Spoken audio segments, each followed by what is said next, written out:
Get daily updates directly to your inbox plus subscribe. Thank you for subscribing. Could not subscribe. Try again later. Invalid email. Willie Henderson has fond memories of a Rangers trip to Russia 55 years ago that is chronicled in a new book launched this week. But it's the here and now that the Little Ibrox legend is finding far more difficult to enjoy. He might be 73, but the winger, who played almost 500 games for the club, is as quick mentally and with his tongue as he was with his feet in his heyday. And he says seeing Rangers struggling to get it right in the boardroom and on the pitch hasn't been easy. Henderson preferred to keep his own counsel on the managerial mess of the Ibrox board zone making, as he helped launch Rangers in Russia, the story of the 1962 tour. But he took to task Chairman Dave King's assertion at the recent AGM the club's support could drift away if Gers can't compete with oldest rivals Celtic. Henderson said, "He probably doesn't know the fans then, does he? I don't think that will happen. Rangers supporters will never let their club down. They've been through a tough time for the last few years and I hope it eventually gets better, but the fans will always be here. I'd like to think it's a cyclical thing. Celtic are flying just now, so time will tell. But we need to get something sorted. Sometimes in life things happen and some things, Derek McInnes rejecting Rangers, are not meant to be, so the club will just have to move on and get something else sorted. It's a difficult one for me to comment on because I don't know what went on in the background." Henderson knows having failed to land McInnes, King has given caretaker boss Graham Murdy the task of leading the team until at least the end of the month. He has no problem with that.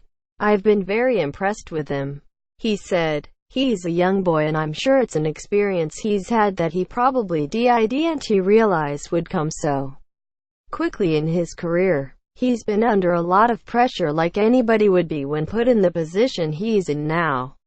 He's had 2 games with Aberdeen and his tactics have been spot on twice. He's done absolutely brilliant. It might surprise us where it all ends.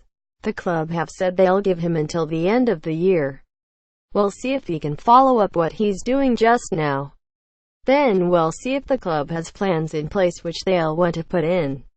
Henderson knows what the Rangers players are going through out having come up against a near unstoppable Celtic team himself in the mid to late 60s.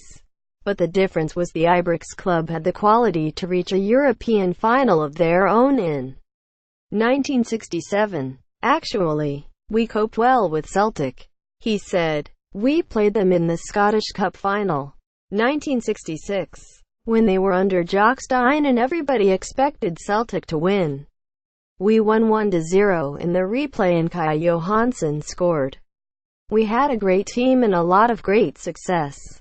Video loading. Video unavailable. Click to play. Tap to play. The video will start in 8. Cancel play now. "The only thing we failed to do was win that final in Europe, but in general we had a lot of success in other ways." 4 years before that Scottish Cup final success, Henderson was just a kid in the team that traveled to Russia for the 3-game tour, recalled in the new book written by Jeff Holmes and featuring dozens of never-before-published photographs. The team's success captured the imagination of the Rangers fans, and 10,000 of them turned up to welcome the team home to Renfrew Airport. Henderson said, "The tour was a situation that cropped up when Scott Simmons said before the Scottish Cup final on the Saturday against Dundee that the club would give us a fabulous world tour because we were going for a treble. We played Dundee, 128,000 people, the rest were locked out, and with 4 minutes to go it was 1-1 before I gave them 2 minutes of magic and we scored 2 goals to win 3-1. It was a fabulous time, winning the treble. So the following Tuesday we were to go to Ibrox to find out where the fabulous world tour was to take us. Some of us wanted to go to Miami, some to Barbados, the Caribbean. It was a big deal." Image, SNS Group. We were all keyed up and Scott Simon came down and put a notice on the board. We all dived over to see where it was. 3 weeks in Russia. Moscow, Kiev and Tbilisi. We flew to Moscow and were staying in a hotel just up from Lenin's tomb. It was an eye-opener. The great thing about it was by the third game the Russians were panicking because we were undefeated. The third was against Dynamo Kiev, and there is a strong rumor the Russian president was going to be at the game. There was also talk they were bringing in players from the Russian international team, but it didn't matter. We came home undefeated, got back to the airport, and thousands of people ran onto the tarmac.